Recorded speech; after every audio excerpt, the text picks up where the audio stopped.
High வெஸ் தேர்தல் April 23 result மே 4 அப்படின்னு அறிவிச்சிட்டாங்க. அதனாலேயே ரொம்ப பரபரப்பா வந்து இயங்கிட்டு இருக்கு. எப்ப தேர்தல் நடைபெறும் நாள் வந்து அறிவிச்சாங்களோ அப்பவே தமிழக வெற்றி கழகத்தின் தலைவர் விஜய் அவர்கள் வெளியே வந்துட்டாரு. மிகப்பெரிய தாக்கத்தை வந்து அடுத்து ஏற்படுத்துவார் அப்படின்றதுல எந்த ஒரு மாற்றமும் இல்ல. ஏன்னா சிபிஐ விசாரணை முடிஞ்சு வெளில வரும்போது மாசா வந்து ஒரு என்ட்ரி கொடுத்தாரு. இதெல்லாம் தாண்டி என்டிஏல கூட்டணி இருக்கா இல்லையா அப்படின்னு பல விதமா வந்து குழப்பிட்டு இருந்தாங்க. நான் ஏற்கனவே 2 வீடியோல சொல்லிருந்தேன் இதுதான் நடக்கும் அப்படின்னு. அதே மாதிரி தான் இப்ப வந்து நடந்துருச்சு. அதாவது தனியா வந்து நிக்கிறேன் அப்படின்னு அறிவிச்சிட்டாரு. எந்த ஒரு குழப்பமும் இல்ல. அதுக்கு எல்லாமே மூல காரணம் இப்ப தற்போது நடக்கிற இந்த விஷயங்கள்லாம் வந்து எதுக்கு தேவையில்லாம எதிர்ப்பு தெரிவிச்சு அவங்கள்ட்ட வந்து நம்ம தேவையில்லாம பேசிட்டு அப்படின்னு தமிழக வெற்றி தலைவர் விஜய் அவர்கள் தற்போது சில அறிவிப்புகள் வந்து அவங்களுடைய கட்சிக்குள்ள வந்து வெளியிட்டு இருக்காரு. இன்னுமே சில மீடியாவும் என்டிஏ வந்து கூட்டணி அமைக்கணும்னு பயங்கரமா பேசிட்டு இருக்காங்க. அது எந்த விதத்திலயும் வந்து உண்மை கிடையாது. ஆனாலும் சென்னையில பெரம்பூர் தொழில் தான் அவர் நிக்கிறாரு அப்படின்னு செய்தி வந்திருக்கு. இருந்தாலும் சென்னையில ஒரு 5 தலைவர்கள் நிக்கிறாங்க. இதெல்லாம் தாண்டி தமிழகத்துல தற்போது நிலை எப்படி இருக்கும் அப்படின்னு நீங்களே வந்து ஆச்சரியப்படலாம்.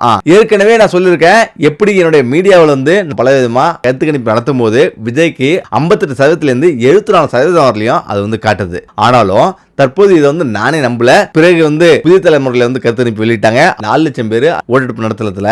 அதுல 58% விஜய்க்கு தான் ஆதரவு தெரிவிச்சிருக்காங்க. இதெல்லாம் தாண்டி மறாவது நாள டெலீட் பண்ணிட்டாங்க. தற்போது நியூஸ் 7 பிரைம்ல ஓட்டெடுப்பு நடத்திருக்காங்க. அதுல 4,50,000 பேர் ஓட்டு போட்டிருக்காங்க. அதுல விஜய்க்கு 54% பேர் ஓட்டு போட்டிருக்காங்க. அப்படின்னா பாத்துங்க விஜய் மட்டும் 54% ஓட்டு வந்து எடுக்கிறாரு. அதே போல மற்ற கட்சிகள் எல்லாமே வந்து 46% தான் வந்து ஓட்டு எடுக்கிறாங்க. அப்படின்னா பாத்தீங்க உண்மையிலே யார் வெற்றி பெறுவாங்க?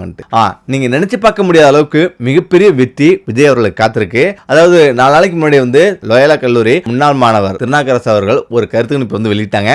அது பெரிய ஒரு பரபரப்பை வந்து ஏற்படுத்துச்சு. அது பெரிய ஒரு அதிர்ச்சியை தான் வந்து ஏற்படுத்துச்சுன்னு சொல்லலாம். ஏன்னா விஜய்க்கு வந்து மிகப்பெரிய ஆதரவு வந்து இருக்குது. முக்கியமா பெண்களுக்கு மத்தியில மிகப்பெரிய ஆதரவு இருக்கு. திமுகவும் தவகவும் அதாவது ஈவனா 2 பேருக்கும் சமமா வந்து ஓட்டு சதவீதம் வந்து இருக்கு அப்படின்னு அவர் சொன்னாரு. ஆனா உண்மையிலே என்ன நடந்திருக்கும் அப்படின்னா கருத்து கணிப்பு நடக்கும்போது 50% மேல விஜய்க்கு இருந்திருக்கும். ஆனாலும் இது மிகைப்படுத்தி காட்டுற மாதிரி இருக்கும் அப்படின்ற ஒரே காரணத்துக்காக தான் அவரே வந்து கம்மி பண்ணி கட்டிருக்காங்க. அதே போல பல பேரும் வந்து கருத்து கணிப்பு நடத்திருக்காங்க. விஜய்க்கு அவங்க எதிர்பார்க்க அளவுக்கு உச்சத்தை வந்து எட்டிருக்காரு. ஆனாலும் எல்லாருமே குறைச்சு தான் காட்டுறாங்க. இது வந்து 100% உண்மை. இதுதான் என்னுடைய கருத்து கணிப்படி. நான் கருத்து கணிப்பு நடத்தினதும் மத்த 2-3 டிவி சேனல்ல கருத்து கணிப்பு நடத்துறதும் 52% மேலதான் தமிழகத்துல விஜய்க்கு ஓட்டு இருக்குன்னா நீங்க நினைச்சு பாருங்க. அவர் சொன்னாரு வீட்டுக்கு ஒரு ஓட்டு இருக்குன்ட்டு. அது கிடையாது. சில வீடுகள்ல குடும்பமா விஜய் அவர்களுக்கு ஓட்டு போடுறாங்க. அப்படின்னா பாத்துங்க ஒரே குடும்பத்துல 20 பேர் இருக்காங்க, 12 பேர் இருக்காங்க, 5 பேர் 1000 பேர்னு மொத்தமா விஜய்க்கு வந்து ஓட்டை வந்து குத்துருவாங்க. அவர் சொல்றாரு லோயலா காலேஜ் முன்னாள் மாணவர் சொல்றாரு விஜய்க்கு ஓட்டுகள் அள்ளி வீச போறாங்க, ஊமை குத்த போறாங்க. அந்த அளவுக்கு மிகப்பெரிய ஓட்டு டிவிகேவுக்கு நம்ம தமிழ்நாட்டில் இருக்கு அப்படின்னு அவர் சொல்றாரு. 234 தொகுதியில் கண்டிப்பா 150 தொகுதி கிட்டத்தட்ட விஜய்க்கு வெற்றி வாய்ப்பு காத்திருக்கு. இதுதான் உண்மையும் கூட. நீங்க நினைச்சு பார்க்கலாம் எப்படி இவ்வளவு ஓட்டு வரலாம், இதெல்லாம் வந்து மிகைப்படுத்தி பேசுற அப்படின்னு நீங்க சொல்லலாம். ஆனா அது உண்மை கிடையாது. என்ன காரணம்னா ஏற்கனவே உள்ள கருத்து வச்சு பார்க்கும்போது பல பேரும் தன்னிச்சையா வந்து அவருடைய கட்சியில வந்து இறஞ்சிக்கிறதும் இதுக்கு எல்லாமே மூல காரணம் தங்களுக்கு ஒரு புதிய அங்கீகாரம் வந்திருக்கிறது தான் இதுக்கு முக்கிய காரணம். ஏற்கனவே உள்ள கட்சிகள்லாம் பாத்தீங்கன்னா தொண்டர்களை அந்த அளவுக்கு கவனிச்சிருக்க மாட்டாங்க. புதுசா வரவங்களுக்கு யாருக்குமே பதவி எதுவும் தர மாட்டாங்க. ஆனா தமிழக வெற்றி கழகம் புதுசா இந்த தமிழகத்துல இருந்து முளைச்சிருக்கு. நிறைய பேருக்கு வாய்ப்புகள் அள்ளி தந்திருக்கு. அந்த வாய்ப்புகளுக்காகவே நிறைய பேர் தன்னிச்சையா எல்லாருமே அவங்களா போய் இணைச்சிக்கிறாங்க. அப்படி அவங்க கட்சியில வந்து ஆதாயத்துக்காக இல்லைனாலும் இப்படி 2 கட்சி மாறி வந்து ஊழல் பண்ணி மிகப்பெரிய அளவுல சம்பாதிச்சிட்டாங்க. ஆனாலும் தமிழ்நாட்டு மக்கள் புதுசா ஒரு தலைவர் தேடுறாங்க. அந்த தேர்தலுக்காக கிடைச்சவர் தான் நடிகர் விஜய் அவர்கள்.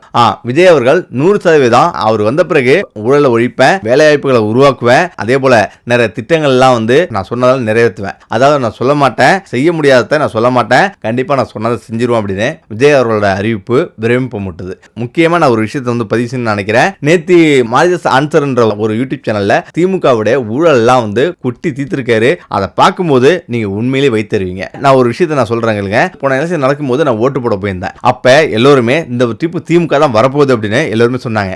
ஆனா நானும் அந்த இடத்துல அதிர்ச்சியெல்லாம் அடையல. என்னிடமும் சொன்னாங்க. ஆனா நான் என்ன சொன்னேன்னா ஆமாங்க கண்டிப்பா திமுக தான் வரப்போகுது. இந்த நாட்டை ஏற்கனவே வந்து பயங்கரமா கொள்ளடிச்சாங்க. இதுக்கு மேல எவ்வளவு கொள்ளடிப்பாங்க, நாட்டையே வித்துட்டு போறதோட வாய்ப்பு இருக்கு, பல லட்சம் கோடிகளை வந்து கொள்ளடிச்சிட்டு இருக்காங்க அப்படின்னு நான் சொன்னேன். ஆனாலும் அது சொன்னது 100% உண்மையா மாறி இருக்கு. அவரோட வீடியோ போட்டிருக்காரு. கடந்த 5 வருஷமா வெறும் 4 அமைச்சர்கள் மட்டும் 2 லட்சம் கோடிக்கு மேல வந்து அடிச்சிருக்காங்க. பாதி அளவு தமிழக முதல்வர் ஸ்டாலின் போய் சேர்ந்திருக்கோம் அப்படின்னு அவர் சொல்றாரு. இதை கேட்டு உண்மையிலே வயிறு வந்து எரியுது. அதாவது போன எலெக்ஷன்ல அவங்க ஜெயிக்கும் போதே இப்படி நம்ம நாட்டு காசை மக்கள் காசை இப்படி சல்லியா வந்து சாப்பிட்டு இருக்காங்க அப்படின்ற வைத்தறிச்ச அப்பவே இருந்தது. ஆனா இப்ப தற்போது இவங்க சொல்லும் போது எப்படி இருக்குன்னு நினைச்சு பாருங்க. முக்கியமா இது வைத்தறிச்சுன்னு சொல்றதை விட இப்படிலாம் வந்து இவங்க பணத்தை சேர்த்து என்ன பண்ண போறாங்க? ஒரு சாதாரண ஒரு மனிதன் 1 கோடி ரூபாய் மொத்தமா நீங்க பாக்குறது ரொம்ப கஷ்டம். ஆனா இவங்க பல லட்ச கோடி ரூபாய், இது என்ன சாதாரண நினைச்சிருக்காங்களா? அதாவது கடந்த 50 வருஷமா வெறும் நம்ம தமிழ்நாட்டுக்கு 4 லட்சம் கோடி தான் கடன். ஆனா இந்த 5 வருஷத்துல இவங்க வந்த பிறகு 6 லட்சம் கோடி ரூபாய் கடன் வாங்கியிருக்காங்க. அப்படின்னா பாத்துங்க எந்த அளவுக்கு மிகப்பெரிய ஒரு பாதிப்பு வந்து ஏற்படுத்தின. இது அதிர்ச்சியை வந்து ஏற்படுத்தினாலும் அதுதான் உண்மை. ஏன்னா இந்த தமிழ்நாடே இவ்வளவு கடன்ல வந்திருக்கு அப்படின்னு தனிநபர் கடன் கொடுக்கறதுக்கு மிகப்பெரிய அளவில் பயப்படுவாங்க வங்கிகள். ஏன்னா நாட்டுடைய கடனும் நம்ம கடன் தான், நம்ம தனியா வாங்குறதும் நம்ம கடன் தான். அது மட்டும் கிடையாது, நம்ம யோசிச்சு பார்க்க முடியாத அளவுக்கு நம்மளுடைய நாடு ஏழையா மாறிட்டு வருது. அதுக்கு முக்கிய காரணம் என்னன்னா இந்த அமைச்சர்கள் அடிக்கிற கோடி கோடியா கொள்ளை தான். அவங்களுடைய தலைமுறை இன்னும் 50 தலைமுறை கூட வந்து உட்காந்து சாப்பிடலாம். அவ்வளவு பணத்தை வந்து சேமிச்சு வச்சிருக்காங்க. அவ்வளவு பணத்தை எடுத்துட்டு போயிட்டு அந்நிய நாட்டுல இருந்து சேர்க்கிறாங்க. நம்ம நாட்டுல போட்டு நம்ம நாட்டுல வந்து தொழில் தொடங்கினா அது வந்து எவ்வளவு பேருக்கு வேலை வாய்ப்பு வந்து உருவாக்க முடியும். ஆனா ஏதோ ஒரு நாட்டுல துபாய், கத்தார் இந்த மாதிரி நாட்டுல கொண்டு முதலீடு பண்ணி அந்த நாட்டை வளர வைக்கிறதுக்கு இவங்க இங்கிருந்து அரும்பாடுபட்டு இங்கிருந்து ஹவாலா பணமா போகுது. இப்படி பணம் கோடி கோடியா கொள்ளடிச்சு அவங்க வந்து லட்சம் கோடி ரூபாய் கொள்ளடிச்சு திரும்ப மாதிரி அப்படி கிள்ளி போடுறாங்க 5000 ரூபாய்ன்ற காசு. உண்மையிலேயே அவங்க அடிக்கிற 5 லட்சம் ரூபாயில வெறும் 5000 ரூபாய் தான் கிள்ளி போடுறாங்கன்றதை மட்டும் ஞாபகம் வச்சுக்கோங்க. இது நம்மளுடைய எதிர்காலம் எவ்வளவு பெரிய பாதிப்பு வந்து ஏற்படுத்துன்னு நினைக்கிறீங்க? ஒவ்வொரு குடும்பத்துக்கும் நம்மளது பிள்ளைங்க நல்லா இருக்குன்னு நினைப்பாங்க. ஆனா இதே திமுக இப்படியே வந்து ஆட்சி நடத்தி இருந்தது அப்படின்னா கூடிய விரைவிலேயே நம்ம பிள்ளைகளோட எதிர்காலம் கேள்விக்குறியா மாறிடும். அந்த கேள்விக்குறியெல்லாம் ஒரு மாற்று வேணும்னா நீங்க கண்டிப்பா யாருக்கு ஓட்டு போறீங்களோ இல்லையோ திமுகவுக்கு மட்டும் ஓட்டே போடாதீங்க. எதுக்காக சொல்றேன் அப்படின்னா அவ்வளோ கோடி கோடியா கொள்ளடிச்சு இன்னும் 1000 வருஷம் ஆனா கூட இன்னும் 1000 வருஷம் ஆட்சி நடத்துறதுக்கு இப்பவே சொத்து சேர்த்துட்டு இருக்காங்க. அந்த காசெல்லாம் இப்ப வந்து இறங்கும். ஆனா காசை வாங்கிக்கிங்க, ஆனா ஓட்டு போடுறது மட்டும் மாத்தி போட்டுருங்க. இந்த வீடியோ பிடிச்சிக்கிறேன். மீண்டும் அடுத்த சந்திப்போம். நன்றி, வணக்கம்.